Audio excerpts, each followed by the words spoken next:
Olá, amigos do Grupo Espírita Fraternidade em Brasília. Temos hoje um comentário a respeito de uma obra muito interessante chamada Sol nas Almas. No capítulo 2, que traz uma abordagem, André Luiz, o espírito que escreveu a obra, através da mediunidade de Valdo Vieira, traz para nós interessantes indagações e colocações que nos fazem meditar a respeito da nossa atuação na vida e os processos que nós utilizamos para evoluir. André Luiz começa muito simplesmente falando que a fé, esperança, a crença, a certeza, a vontade, o misto de tudo isso, a fé, a fé, é a base da sustentação do bem, da prática do bem. Ou seja, para exercermos o bem, precisamos da fé, que é a base dela. Mas André Luiz alerta que a fé não é o seu único elemento. Há outros. A história nos mostra demonstrações de fé extraordinárias, como, por exemplo, a adotada por Inácio de Antioquia, aquele menino que Jesus colocou no colo e disse: todos aqueles que forem semelhantes a uma criança entrará no reino dos céus, ou no reino de Deus, atingirá um nível evolutivo extraordinário. Esse menino, que na época contava aí entre 5 e 7 anos de idade, se tornou o grande Inácio da cidade de Antioquia, que foi preso por determinação do imperador. O imperador romano, ele queria que os cristãos prestassem homenagem a ele como se ele fosse um deus na terra. Evidentemente que os cristãos não fizeram essa homenagem. E aí o imperador determinou a prisão e a morte de vários. Inácio de Antioquia foi preso e levado para Roma para ser devorado pelos leões. E no meio do caminho, o chefe da guarda lhe deu a oportunidade dele fugir. Olha, eu vou deixar a porta aberta, você foge e tal. Talvez estivesse aí uma maneira de tentar desacreditar o cristianismo, desacreditando as suas lideranças. E Inácio de Antioquia era um nome destacado entre todas as lideranças cristãs no mundo conhecido.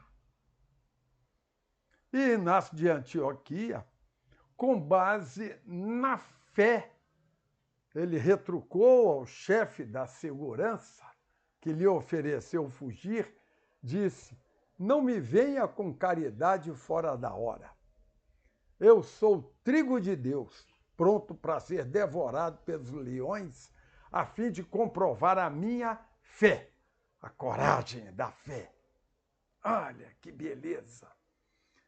A história está cheia. Francisco de Assis, por exemplo, que teve a coragem de desagradar o pai terreno para cumprir a missão que o Pai Celestial lhe deu, de renovar o movimento cristão, e ele, portanto, se desnuda na frente do Pai, entrega-lhe até mesmo as roupas e sai de casa para pregar o amor, a vivência, a fraternidade entre todos, entre todos.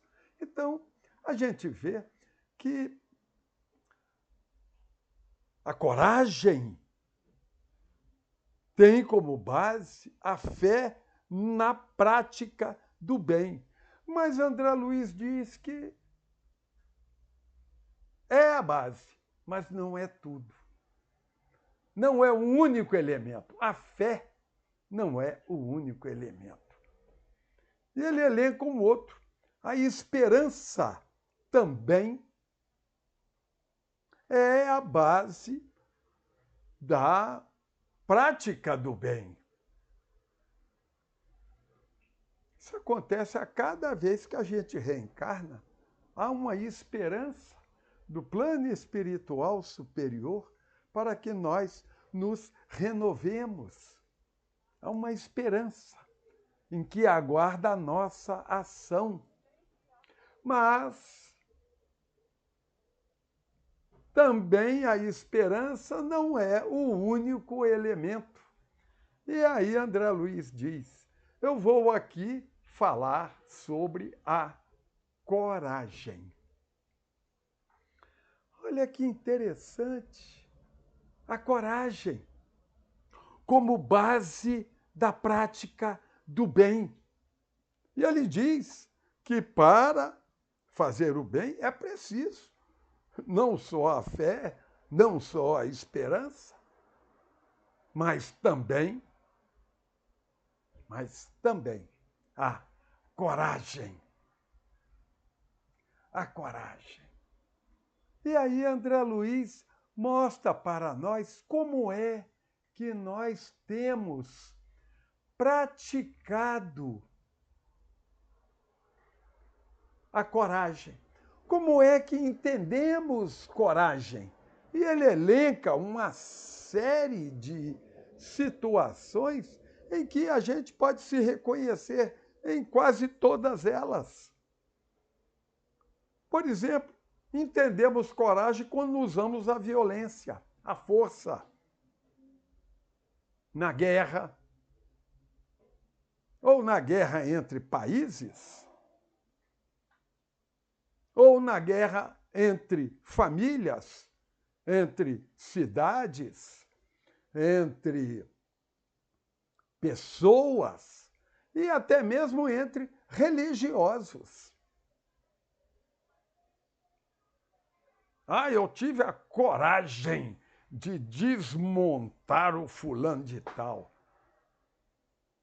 Você usou isso impondo a malícia, o ardil, para derrubar a pessoa porque você ambicionava o cargo dele?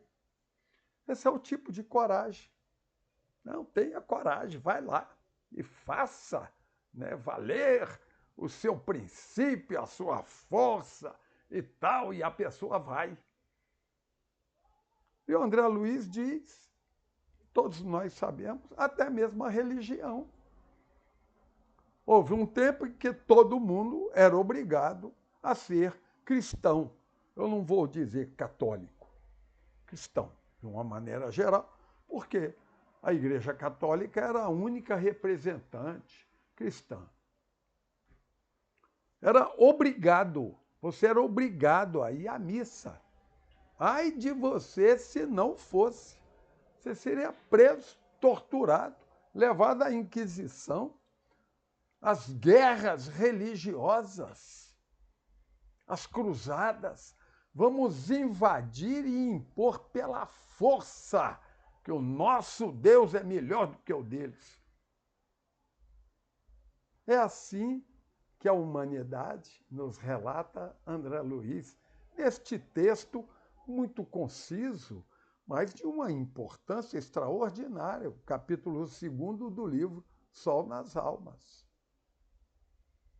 É assim que nós temos entendido a coragem. Impor o nosso entendimento. Você é obrigado a pensar como eu.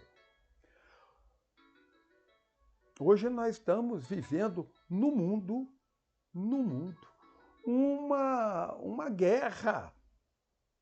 Não de bombas destruindo, mas através de ações, de informações, estamos destruindo reputações.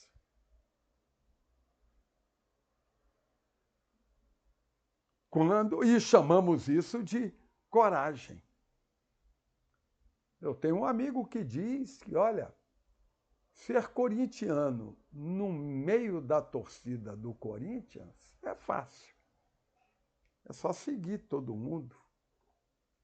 É só agir como todo mundo age. Ah, fulano, tal, é dos nossos, é corajoso. Não é não. Não é não. André Luiz nos fala da coragem cristã, de ser diferente mesmo contra todos, de seguir a própria consciência, os ditames da consciência, sem o adesismo, de manter as suas convicções. Não é querer impor aos outros, não. Isso é uma forma de violência travestida com o nome de coragem, mas que, na verdade, é pura imposição, intolerância, seja científica, religiosa, de saber, de política, de qualquer coisa. Intolerância. Você é obrigado a ser como eu sou. Não. Nós temos que respeitar cada qual. Mas André Luiz aponta a coragem, a prática do bem, pela coragem de sermos nós e a nossa convicção, de sermos como nós somos, conforme o nosso ideal, agirmos conforme a nossa consciência. E aí ele entra na etapa final do texto, em que ele nos lembra que a doutrina espírita nos fala dessa coragem em Jesus. E aponta vários. Daria sei lá, um seminário, uma palestra de 2 horas. Ele fala da coragem do Cristo. Observa só, meus irmãos, meus amigos, a coragem do Cristo de não aceitar o elogio por saber a grandeza de Deus. Você já notou que todo elogio dirigido a Jesus, ele remete a Deus? Bom mestre, falou o moço rico, que devo fazer para entrar no reino dos céus? Ele falou, bom? Que isso? Bom é o Pai que está no céu. Por reconhecer. Observamos aí a coragem do Cristo de não atrair para si a atenção, mas remeter para o alto, para Deus. Isso é coragem. Isso é coragem. Também a coragem do Cristo de trabalhar silenciosamente e incessantemente pelo bem de todos os habitantes do planeta Terra. 22 bilhões de almas humanas que a Terra comporta. Quer saber desse número? livro roteiro, página O Grande Educandário. Carlos Lomba. 22 bilhões de habitantes, entre encarnados e desencarnados, trabalhando incessantemente, sem exigir reconhecimento. Há irmãos muçulmanos, há irmãos ateus, há irmãos que não estão nem aí. E o Cristo trata da mesma maneira. O sol nasce para todo mundo, do mesmo jeito. Todos têm a oportunidade. Todos receberam um corpo, todos têm a oportunidade de crescer, de evoluir. Sem exigir, sem sequer pedir um breve, mínimo reconhecimento. Obrigado, Jesus. O Natal passou, todo mundo comemorou, presentes e tal, uma beleza, uma festa bonita, que deve continuar. Mas o aniversariante, ninguém cantou parabéns para ele e agradeceu. Raríssimos fizeram isso, raríssimos. Esse é o tipo do amor que extrapola, esse amor que o Cristo tem por nós. Aí os entendidos dizem que há 3 tipos de amor. O amor eros, a atração física de uma pessoa por outra. O amor eros. O amor philos, o amor fraterno, entre irmãos, numa amizade, entre pais e filhos, entre pessoas, a fraternidade, a colaboração e tal. Ambos amores da etapa humana, não é? Eu lembro de uma música do Djavan que diz assim: vem, vem me fazer feliz porque eu te amo. Quer dizer, como eu te amo, esse te amo aí pode ser eu te desejo, no sentido eros, ou eu te amo no sentido philos, de fraternidade. Pode ser um ou outro, ou os dois. Pode ser. Mas vem me fazer feliz porque eu te amo. Eu preciso ser feliz, já que eu te amo, você tem a obrigação de me fazer feliz. O amor do Cristo é o amor ágape, o terceiro nível. Aquele que um dia nós almejamos alcançar. E que talvez as mães, os pais, tenham um arremedo desse amor quando o pai trabalha incessantemente para trazer conforto em casa, quando a mãe acorda de madrugada para fazer o leitinho da criança, para cuidar dela, quando ambos levantam de madrugada para trocar a fralda ou acordam cedo para ir trabalhar. É o arremedo desse amor máximo, que é o amor ágape, que o Cristo traz para nós, de trabalhar incessantemente pelo bem do ser amado, sem exigir retorno, sem exigir recompensa. Eu faço isso por você porque eu te amo. Você não precisa me recompensar. Só o fato de eu te amar, eu já sinto agradecido por você existir e participar da minha vida. Amor ágape. Que a gente vê nos grandes poetas, não é? Esse arremedo desse amor. Essa é a coragem do Cristo. Trabalhar, continua trabalhando, incessantemente. Porque a missão dele é levar todos nós, esses 22 bilhões de habitantes. Ninguém larga a mão de ninguém. 22 bilhões de habitantes. Até a gente ultrapassar a condição de habitante de mundo celeste. Essa é a missão dele. Está lá em João, né? Na última ceia, a partir dos capítulos 13 seguintes. Tem outras ovelhas que não são desse redil, e a mim compete uni-las todas para que haja um só pastor e um só rebanho. Levar a gente à condição, não de regeneração, do mundo de regeneração, mas do mundo celeste.